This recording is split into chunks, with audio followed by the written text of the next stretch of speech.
Hello friends, welcome to my blogging channel. তো তোমরা কেমন আছো? আমি খুব ভালো আছি। তো মৌলির যেহেতু শরীর খারাপ, আমি তো রান্না করি। আমার রান্না করতে এমনিতেও ভালো লাগে, সব দিন হয়তো ভালো লাগে না, তো কিছু কিছু দিন তো রান্না করতে খুবই ভালো লাগে। তো অনেকেই হয়তো এই কড়া বা এই সব জিনিসপত্র নিয়ে একটু প্রশ্ন তুলতেই পারো। হ্যাঁ গো, এখন মৌলির শরীর খারাপের জন্য এত পরিমাণে খরচ হয়েছে যে নতুন নতুন জিনিসপত্র কেনা আমার পক্ষে সম্ভব নয়। তো কিছু তো পেতে গেলে কিছু ছাড়তে হয়।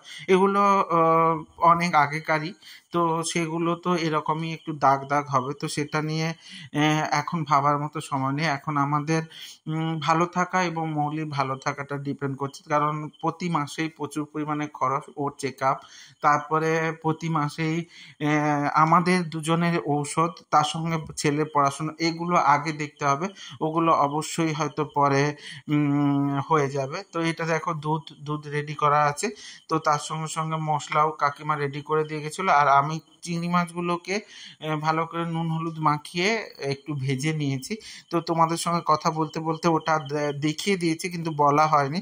তো দেখেছোই তোমরা।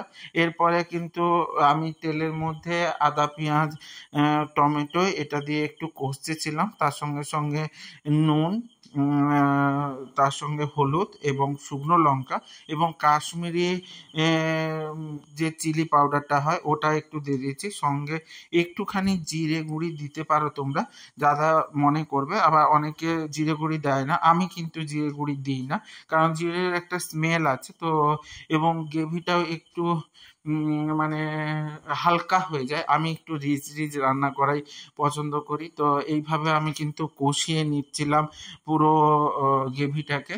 তো দেখো কেমন কালার এসছে বলো তো, এখনো কিন্তু হয়নি। তার সঙ্গে সঙ্গে একটু জল দিয়ে দিয়েছি, দিয়ে একটু ভালো করে কষিয়ে নেব।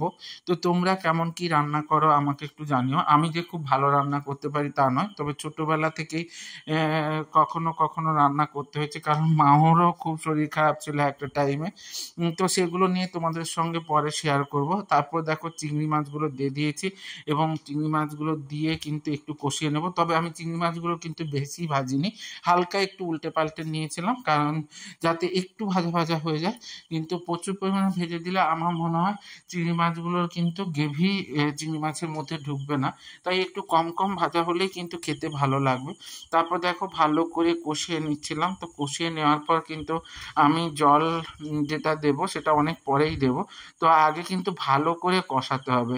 এবং নুন মাখানো ছিল এবং নুনও একটু পরিমাণে দিয়ে দিয়েছি। সঙ্গে একটু মিষ্টি মিষ্টি, এই জিনিসটা একটু মিষ্টি মিষ্টি ভালো লাগে, তো একটুখানি চিনিও তোমরা দিয়ে দিও। তবে এগুলো পুরোটাই স্বাদ মতো, মানে লঙ্কা, চিনি এবং নুন এগুলো তোমাদের নিজেদের মতো করেই দেওয়ার চেষ্টা করো।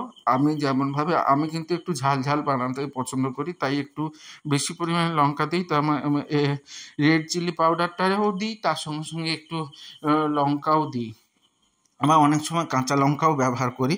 তো তোমরা কে কী দিয়ে বানাও সেটা বলবে। তো ভালো করে কষানো হয়ে গেলে দেখবে তেল ছেড়ে আসবে, সেই সময় একটু দুধ আর একটু কিন্তু জল দিয়ে দেবো, দিয়ে কষাতে থাকবো।